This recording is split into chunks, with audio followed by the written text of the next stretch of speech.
जय हिंद दोस्तों, कैसे हैं आप सब। उम्मीद है कि आप सबकी तैयारी अच्छी चल रही होगी। तो चलिए करंट अफेयर्स की श्रृंखला को आगे बढ़ाते हैं और हम लोग एमसीक्यूज के माध्यम से डिस्कशन को देखेंगे। तो पहला प्रश्न जो हमारा है शिवाजी के बारे में है। शिवाजी के संदर्भ में निम्नलिखित कथनों पर विचार करें। ठीक है, कथन देख लेते हैं। इन्होंने हिंदवी साम्राज्य या हिंदू लोगों के स्वशासन की नींव रखी। रायगढ़ शिवाजी के शासन के केंद्र के रूप में उभरा। इन्होंने जागीरदारी सिस्टम को रैयतवाड़ी सिस्टम से बदल दिया। ठीक है, अब इन तीनों में से कितने कथन सही हैं? ठीक, हमारे विकल्प दिए हुए हैं। अगर हम लोग इस प्रश्न के उत्तर की बात करें तो बिल्कुल इन्होंने हिंदवी साम्राज्य या हिंदू लोगों के स्वशासन की नींव रखी थी, लेकिन ध्यान में रखना है कि इनकी सेना में मुस्लिम भी शामिल थे। ठीक है, चलिए रायगढ़ शिवाजी के शासन के केंद्र के रूप में उभरा, बिल्कुल सही है। और जागीरदारी सिस्टम को रैयतवाड़ी सिस्टम से इन्होंने बदल दिया, मलिक अंबर से प्रेरित होते हुए। ठीक, तो चलिए तीनों कथन सही है, सभी तीनों कथन सही है। ठीक, चलिए आगे देख लेते हैं, इसकी व्याख्या देख लेते हैं। ठीक, इनका जन्म कब हुआ था? 19 फरवरी 1630 को शिवनेरी के दुर्ग में इनका जन्म हुआ था। शिवनेरी जो है महाराष्ट्र के पुणे में पड़ता है। ठीक है, अब रायगढ़ किले में एक समारोह का आयोजन किया गया। अब रायगढ़ किले के बारे में देख लेते हैं, उसके बाद हल्का सा थोड़ी महत्वपूर्ण जानकारी हम लोग शिवाजी के बारे में देख लेंगे। इसी रायगढ़ किले में 8 जून 1874 को शिवाजी का राज्याभिषेक हुआ था। और यही रायगढ़ किले पे ही हिंदवी साम्राज्य या हिंदू लोगों के स्वशासन की इन्होंने नींव रखी थी और छत्रपति की उपाधि धारण करी थी। छत्रपति की उपाधि जो है ये सामान्य तौर पे हम सभी जानते हैं, सभी पुस्तकों में मिल जाता है, लेकिन कुछ और अन्य उपाधियां भी थी जो कि शिवाजी ने धारण करी थी। अगर हम अन्य उपाधियों की बात करें तो शाकार्ता, क्षत्रिय कुलवंतो और हैंदव धर्मोद्धारक, ये अन्य उपाधियां थी शिवाजी की। ठीक है, और ये जो रायगढ़ किला है एक पहाड़ी किला है और इसका प्राचीनतम नाम अगर जाना जाए, अगर आप प्राचीन नाम अगर कोई आपसे पूछे तो आप बताएंगे रायरी क्या था। रायगढ़ का प्राचीन नाम क्या है? रायरी है। ठीक है, और रायगढ़ किले के जो मुख्य वास्तुकार है हीरोजी इंदुलका है। और शिवाजी के शासन के केंद्र के रूप में उभरा, ये हम लोगों ने क्वेश्चन के रूप में देखा। और यहीं पर ध्यान भी रखना है, जन्म इनका कहाँ हुआ? शिवनेरी दुर्ग में हुआ। ठीक है, लेकिन मृत्यु जो होती है वह रायगढ़ किले में होती है 1880 में, और यहीं पर उनका अंतिम संस्कार भी होता है। ठीक है, अगर प्रश्न पूछे कि आरंभिक यूरोपीय जो यात्री थे या यूरोपीय व्यापारी थे वो रायगढ़ दुर्ग को और किस नाम से बुलाते थे, तो इसे पूर्व का जिब्राल्टर कहा जाता था। क्या कहा जाता था? पूर्व का जिब्राल्टर कहा जाता था। ठीक, चलिए आगे थोड़ा और देख लेते हैं। अब रायगढ़ किले का महत्व क्या था? शिवाजी ने जो आदिल शाही वंश को पराजित किया, उस पराजय में रायगढ़ किले ने उनको एक बेस के रूप में स्थान प्रदान किया। ठीक, अगर हम बात करें दूसरी महत्वपूर्ण, तो कोंकण की ओर शक्ति का विस्तार करने के लिए यह रायगढ़ दुर्ग मार्ग प्रदान करता है। ठीक, करता था। चलिए कुछ अन्य किले देख लेते हैं और उनका महत्व देख लेते हैं। जंजीरा का किला अरब सागर के तट पे स्थित था और भारत का सबसे मजबूत समुद्री किलों में से एक माना जाता है। कोलाबा दुर्ग या कोलाबा किला देखते हैं तो मराठा साम्राज्य के 9 सैनिकों के प्रमुख केंद्रों में से एक था। मराठा साम्राज्य के जो 9 सैनिक थे उनके प्रमुख केंद्रों में से एक था कोलाबा दुर्ग।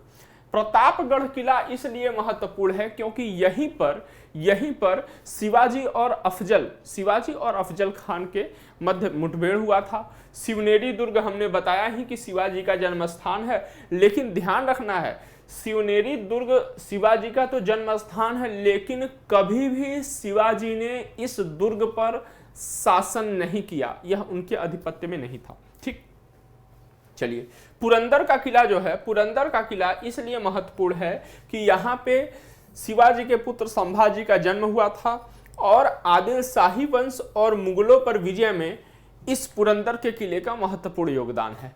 तोरण का किला यह भी परीक्षाओं में बहुतायत पूछा जाता है कि तोरण का किला शिवाजी के द्वारा विजित पहला किला है जो कि 18 वर्ष की उम्र में विजित किया गया था शिवाजी के द्वारा। अगर हम कुछ अन्य महत्वपूर्ण तथ्य देखें तो शिवाजी का जो केंद्रीय प्रशासन था वह दक्कन शैली से प्रेरित था। अधिकांश जो प्रशासनिक सुधार हैं वह अहमदनगर के मलिक अंबर के सुधारों से प्रेरित थे। शिवाजी के सुधार, इनके दरबार में अष्टप्रधान नामक एक 8 मंत्रियों का समूह था, सलाहकारी समूह था, जिसका नेतृत्व पेशवा करता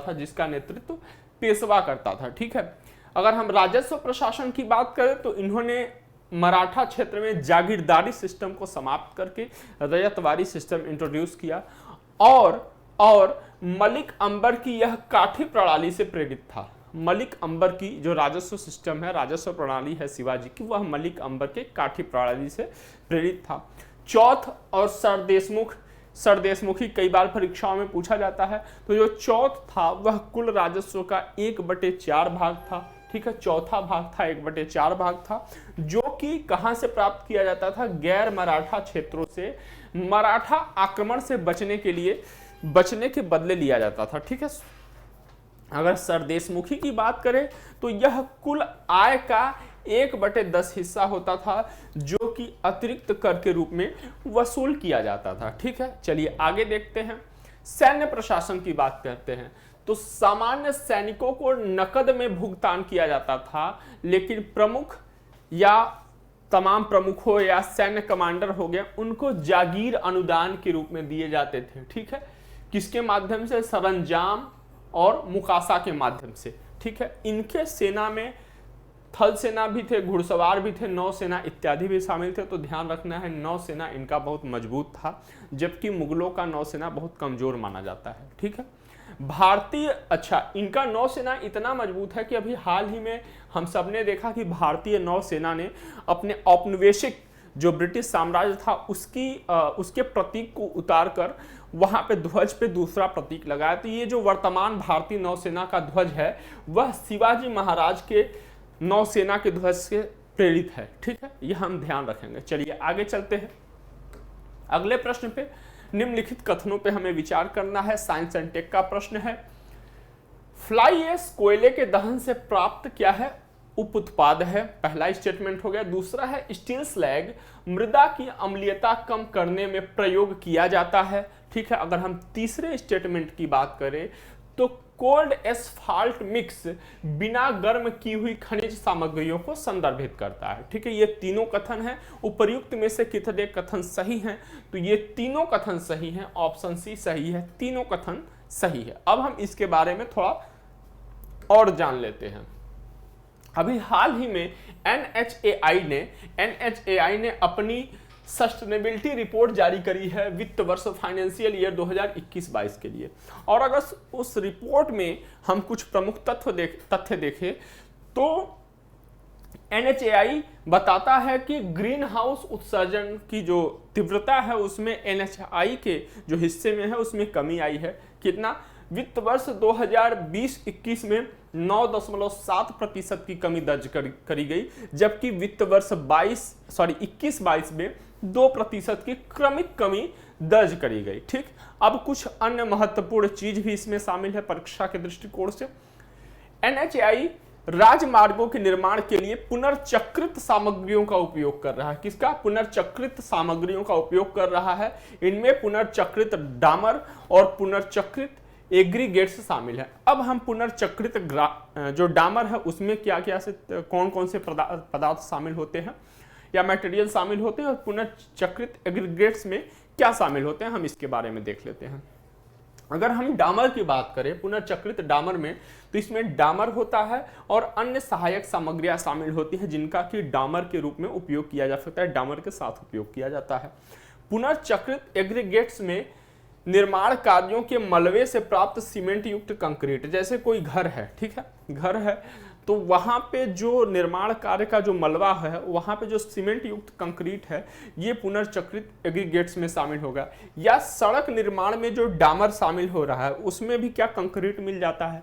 जैसे सड़क जब बनता है तो उस पर जो डामर बिछाया जाता है, लगाया जाता है अंतिम में, तो कुछ डामर खराब भी हो जाते हैं, साइड साइड में पड़े रहते हैं, तो वो जो साइड में पड़ा होता है उस पर जिसमें गिट्टियां लगी हुई होती हैं, ठीक है, छोटे छोटे कंकड़ लगे होते हैं, वो पुनर्चक्रित एग्रीगेट्स के अंतर्गत आता है। ठीक है, कोरिलेट कर पा रहे होंगे आप। चलिए, अब जो दूसरा महत्वपूर्ण बात है कि NHAI ने जो है संधारणीयता या सस्टेनेबिलिटी को सुनिश्चित करने और ग्रीन हाउस व कार्बन उत्सर्जन को कम करने के लिए सड़क निर्माण में कुछ सामग्रियों का प्रयोग अपने बढ़ाया है। ठीक है, क्या क्या, जैसे फ्लाई एश बढ़ाया है। फ्लाई एश क्या है ये आपसे पूछ सकते हैं, फ्लाई एश किसे संदर्भित करता है, या ठीक है इस तरीके से प्रश्न आ सकता है। तो ये कोयले के दहन से प्राप्त होता है। ये फ्लाई एश क्या है, कोयले के दहन से प्राप्त उप उत्पाद है। ठीक है, गर्म बिटुमस मिश्रण में प्लास्टिक अपशिष्ट जो होते हैं उसका उपयोग किया जा रहा है।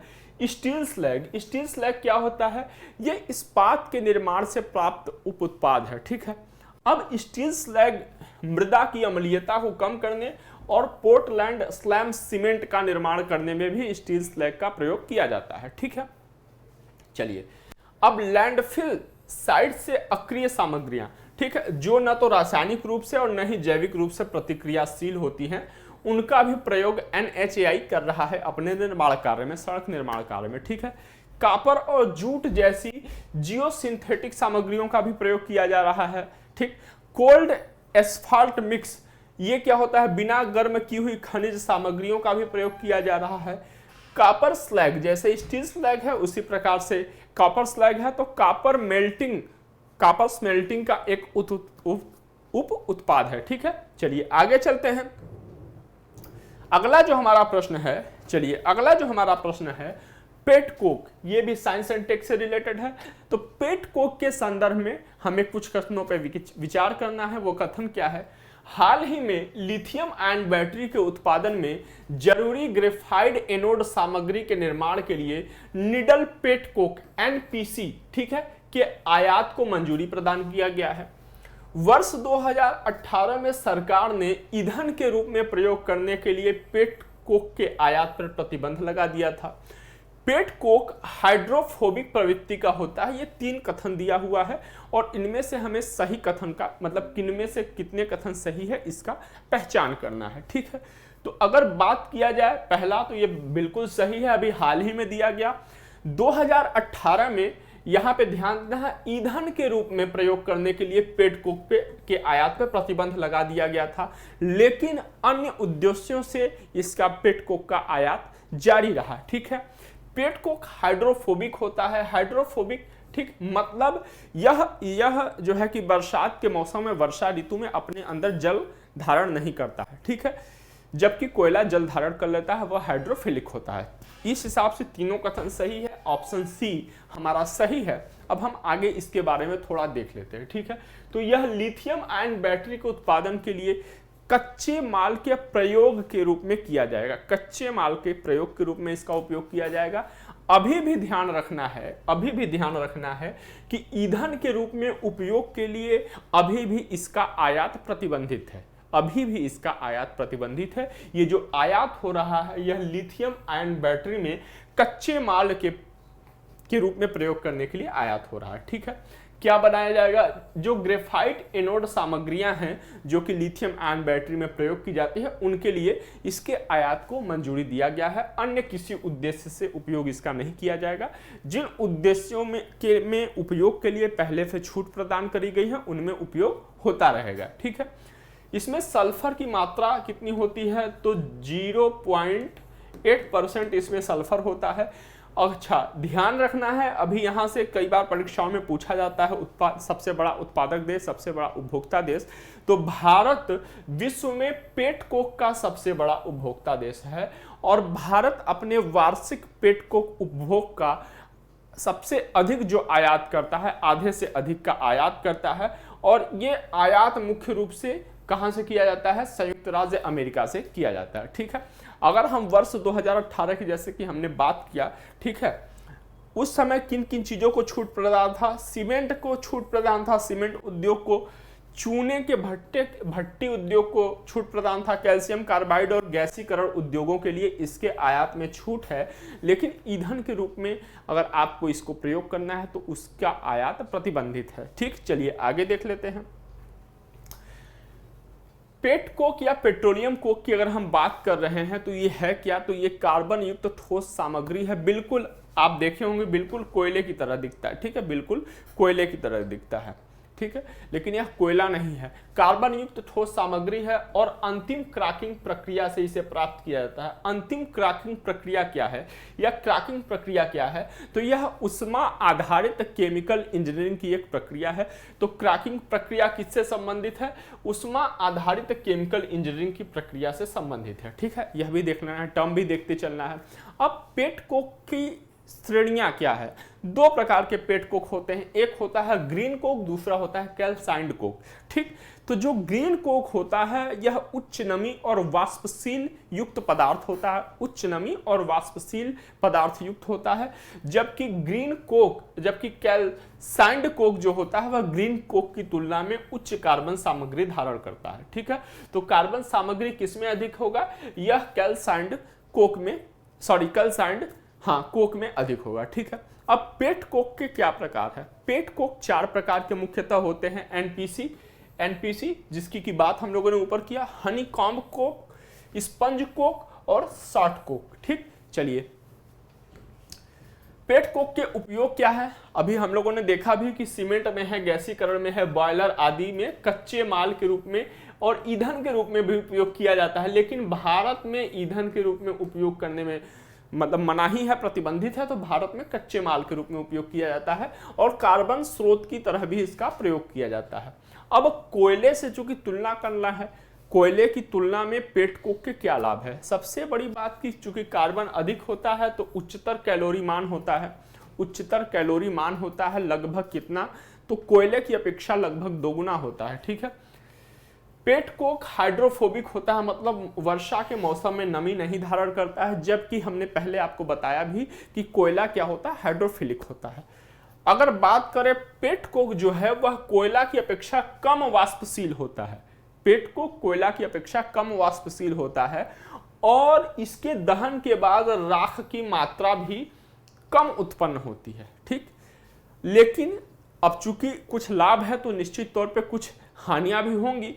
तो इससे समस्याएं क्या, पर्यावरणीय समस्याएं क्या है, इसमें लगभग 80% से अधिक कार्बन होता है, इसलिए कोयले की तुलना में 5 से 10% अधिक CO2 का उत्सर्जन होता है, CO का उत्सर्जन होता है, जो कि हमारे पर्यावरण या जलवायुगत क्षय के लिए जिम्मेदार है। ठीक है, इसीलिए ईंधन के रूप में उपयोग करने के लिए मनाही है। इसके दहन से क्या क्या होता है, मतलब पेट कोक को जब जलाएंगे तो क्या क्या होता है, पारा, आर्सेनिक, क्रोमियम और निकिल जैसी भारी धातुओं के साथ साथ सल्फर, हाइड्रोजन, क्लोराइड सहित अन्य जहरीली गैसें भी वातावरण में मिलती हैं, मिक्स करती हैं, इसलिए भी ईंधन के रूप में उपयोग नहीं किया जाता है। चलिए अब अगला देखते हैं, निम्नलिखित कथनों पर विचार करें। हाल ही में ओडिशा के बालासोर में एक बहुत ही दुखद दुर्घटना घटी, उसी के परिप्रेक्ष्य में ये प्रश्न है, चूंकि बहुत चर्चा में है, बहुत अधिक जो है कि दुखद घटना है, तो वहाँ कुछ रेलवे से संबंधित कुछ सिस्टम से रिलेटेड ये प्रश्न है। ठीक है, कुछ टेक्नोलॉजी से रिलेटेड प्रश्न है जिसपे कि प्रश्न चिन्ह उठाया जा रहा है। चलिए, इलेक्ट्रॉनिक इंटरलॉकिंग रेलवे सिग्नलिंग का एक अभिन्न अंग है। पहला स्टेटमेंट है, रेलवे संरक्षा आयोग का गठन नागर विमानन मंत्रालय के तहत किया गया है। कवच जो सिस्टम है, कवच लोको पायलट के मध्य सीधे संचार के माध्यम से रेलगाड़ियों की टक्कर को रोकता है। अब उपर्युक्त में से कितने कथन सही हैं? ठीक है, तो अगर देखा जाए तो ये तीनों कथन सही हैं। ठीक है, ये तीनों कथन सही हैं। ठीक, चलिए अब आगे देख लेते हैं। ये देखिए, ये कवच सिस्टम को चित्रित करके दिखाया गया है यहाँ पे, आगे देख लेते हैं। अब देखिए, जो कैग का रिपोर्ट है, ये तो उस परिप्रेक्ष्य में पूछा, प्रश्न तो उसी परिप्रेक्ष्य में पूछा गया है, लेकिन जो कैग का रिपोर्ट है उसने अपनी रिपोर्ट में बताया कि फाइनेंशियल ईयर 2018 से लेकर फाइनेंशियल ईयर 2021 के मध्य 69 जो % है वो रेल दुर्घटनाएं रेलगाड़ी के पटरी से नीचे उतरने के कारण घटित हुई हैं। ठीक है, कितना, 100 में से 69, ठीक है, रेल दुर्घटनाएं पटरी से नीचे उतरने के कारण हुई है। ठीक, अब प्रमुख कारण क्या है रहे हैं, फिर चूंकि पटरी से रिपोर्ट आई है तो रिपोर्ट में कुछ प्रमुख कारण भी बताए होंगे। तो पटरियों के रख रखाव में कमी, ठीक है। पटरियों के लिए निर्धारित मानदंडों की अनुमत सीमा से अधिक विचलन, मतलब कि जो मानदंड है, जो स्टैंडर्ड है, उसमें जो विचलन किया जा सकता है उससे अधिक का विचलन होना, ठीक है। निर्माण कार्य में पटरियों की नवीनीकरण के लिए निर्धारित लक्ष्य जमीनी स्तर पर वास्तविक आवश्यकता के अनुरूप नहीं है। जो पटरियों का नवीनीकरण करना है उसके लिए जो निर्धारित लक्ष्य हैं वो काफी कल्पनाशील प्रवृत्ति के हैं, ठीक है, कि हम इतना कर लेंगे, लेकिन वो उतना नहीं किया जा पा रहा है।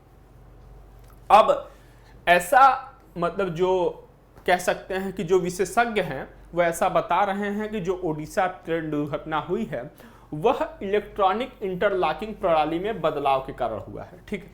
अब हम देख लेते हैं इलेक्ट्रॉनिक इंटरलॉकिंग प्रणाली या ईआई सिस्टम। एआई तो हम सभी जानते हैं, अब हम ईआई सिस्टम के बारे में जानेंगे। तो ईआई सिस्टम क्या है? एक प्रोसेसर आधारित प्रणाली है।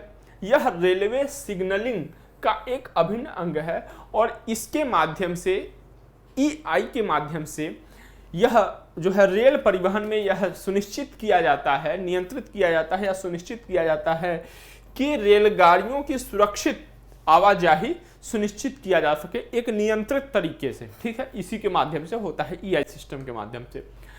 अब बात कर लेते हैं कि भारतीय रेलवे द्वारा रेल परिवहन सुरक्षा में जो प्रमुख जो उठाए गए कदम हैं उनके बारे में हम लोग बात करते हैं, ठीक है। तो राष्ट्रीय रेल सुरक्षा कोष RRSK नामक रेलवे सुरक्षा कोष का गठन किया गया है, ठीक है। नागर विमानन मंत्रालय के तहत रेलवे सुरक्षा आयोग का गठन किया गया है जिसका हेडक्वार्टर कहाँ है? लखनऊ में है, ठीक है। यह ध्यान रखना है, ये वाला पॉइंट। ये नागर विमानन मंत्रालय के अंतर्गत रेलवे सुरक्षा आयोग का गठन किया गया, ठीक। रेल परिचालन की सुरक्षा से संबंधित मुद्दों पे यह कार्य करता है। क्या करता है ये? रेल परिचालन की सुरक्षा से संबंधित मुद्दों पर कार्य करता है।